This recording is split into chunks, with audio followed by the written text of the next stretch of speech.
I wanted to talk to you today about clients and bad clients. Karen had posted a very interesting question. And sometimes we do get bad clients, and sometimes you don't realize it until you're so deep in. And then you're like, okay, I'm supposed to get this file like 3 years caught up, and you're a year and a half in, and they're arguing with you or fighting with you, or they're saying you're taking too many hours, and you're like, I told you it would be this or that. And you wonder how you got yourself into it because you thought it would be easy, but then come to find out they're not really giving you all the information. And sometimes a client just doesn't know that you need certain information. I'll have a client just send me, well, I don't need to send you every month, bank statement. I'm just going to send you my year-end bank statement. It just has all the different things that I did for the year. It's like a summary. I'm like, no, I don't want a summary. They don't understand. And so a lot of this can be done, and I've learned this the hard way.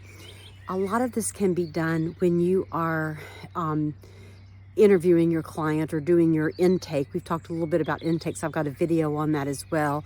And so you'll want to go back and look at that. I'll try to repost that again because it may have gone off the channel by now. But, talking to your clients about, look, I don't know how long this is going to take. It could take 30 hours. It could take 50. But I need to know that I have all the data. And really, the more books you do, and the more messes you see, and the more crazy stuff that you see clients do, the more you'll realize what questions to ask in that intake. So especially if you're doing a big cleanup, I just get really nervous about cleanups now because I used to think I could just whip through it, but people do the craziest things, and they think, well, you don't have to reconcile every month. Just reconcile, 2023. You're like, well, I have to get 2022 finished, or have to have a beginning and an ending. But when you get a difficult client and they start pushing back and saying, well, you told me it would be 15 hours and, it's now 16 or 17 and they don't want to pay the bill, and it's just a mess. So I like to get, 12 to 15 hours up front. And then I like to make sure that we let them know, hey, we're coming up on your 12 hours. We're getting ready to finish it up. And I'm only, 50% through the work that we had. Or this will go quicker if you will organize all of this, or if you will download the statements, or if you will send me a list of all the things, or you put it in an Excel file or whatever. And there's lots of different ways to get things in quickly. And we should do a meaning about that, about how to get things into QuickBooks quickly. I call it kind of like the quick and dirty way to get things into QuickBooks, so you can get their taxes done, but they can also have, some of the detail that they need to do their books. But when you get a difficult client and things start to go sideways, do not stop communicating with them, because your tendency is just to be like, I'm just going to go down here and work real hard, and then, maybe not charge them what you should, because you're thinking, well, maybe I should have been able to do it, or I didn't, predict all these things going on, and now I'm kind of stuck and I just want to get out of it. So a lot of that can be done on the front end. But I'll tell you, bookkeeping is learning about all of that, learning your lesson.